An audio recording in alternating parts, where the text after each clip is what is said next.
Welcome to Asian Music Idol, your ultimate backstage pass to the hottest stars and stories in Asian pop. Welcome to the deep dive. Hey there. Okay, so we've got some pretty huge news from the music world today. A major U.S. festival has just dropped some massive announcements involving Asian artists. That's right. We're looking at an article, laying it all out. And, our plan here isn't just to read off a list. Right. We really want to unpack why this festival matters, who exactly is showing up, and why these specific artists appearing now. Right. Well, why it's such a big deal. Definitely. And this is going to be super relevant for you if you're keeping track of how Asian music and culture are, expanding globally. Or maybe if you just love a good comeback story. Oh, yeah. Seriously, get ready. We're talking about a legendary group getting back together after nearly a decade. And a global icon taking a headliner spot. It feels significant. Okay, let's set the scene first.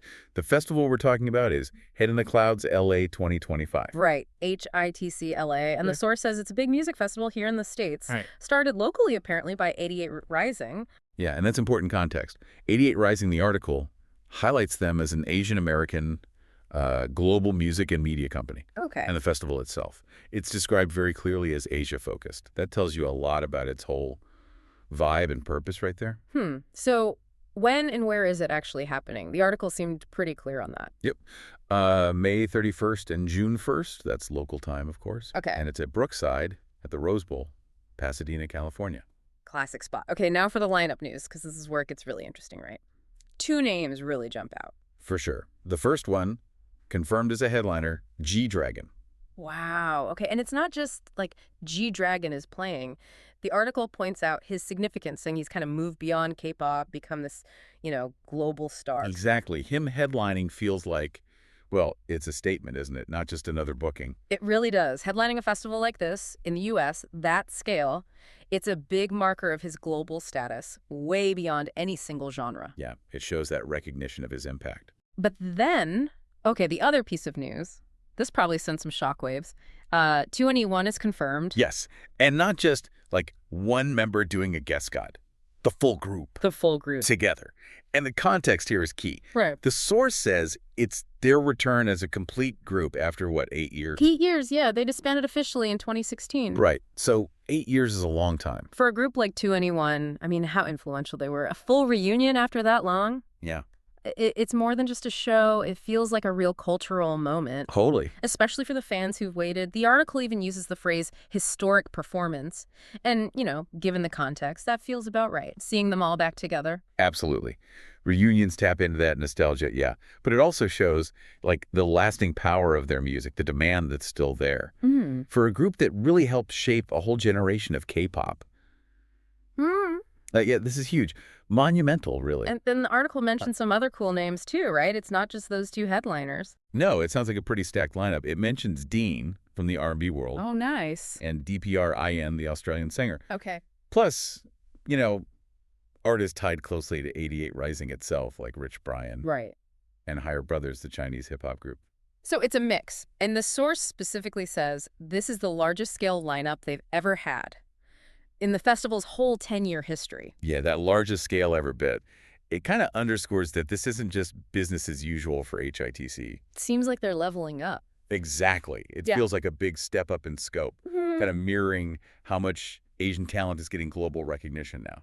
Okay, so for anyone listening thinking, wow, but I can't get to Pasadena, there's actually some really good news in the article about how you can still catch all this. Yes, definitely good news. The performances are going to be exclusively live streamed. Exclusively streamed. Okay, that's interesting. It is. It'll be on 88 Rising's official channels.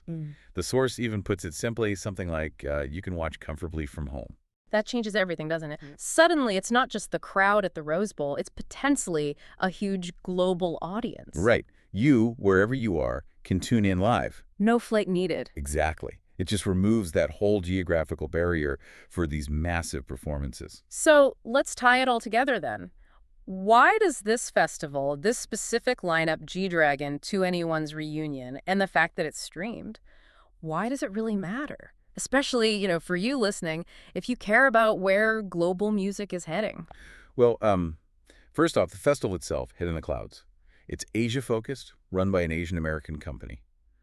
It's a really powerful platform. It's highlighting Asian music's reach in a way maybe more traditional Western festivals haven't always focused on. Right. And having someone like G-Dragon, who the article clearly labels a global star already, headlining a big U.S. stage, that just cements it, doesn't it? It really does. It's like a confirmation on one of the biggest stages possible. Shows how far these artists have come. And then the 2NE1 reunion. That historic performance idea. It's not just music. It's this big cultural event. Definitely. It taps into that legacy, meets this fan demand that's been simmering for years. Yeah. And bam, it's delivered instantly to a global audience because of the stream. So it feels like 88 Rising isn't just putting Asian artists on a U.S. stage. They're using that stage to broadcast their global impact directly into your living room. That's a good way to put it. It really highlights how interconnected everything's becoming. And platforms like 88 Rising, festivals like this, they're playing a big part in bridging cultures and bringing diverse music to more people. Okay, so quick recap. Head in the Clouds LA 2025, Rose Bowl, biggest lineup yet, big focus on Asian artists. You've got global icon G-Dragon headlining, the massive full group reunion of 2NE1 after 8 long years. A huge moment. And crucially, it's all accessible globally. Exclusive live stream on 88 Rising's channels. Yeah, it feels like a pretty landmark event, reflecting where Asian music is right now on the world stage. Which kind of leaves us with a final thought for you to chew on.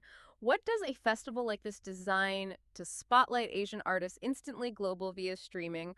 What does it suggest about where music, consumption and cross-cultural stuff is heading? How does this maybe change the game for traditional global music festivals? Something to think about. Thanks for watching Asian Music Idol. Don't forget to like, subscribe, and hit the bell to stay updated with the hottest buzz in Asian pop culture.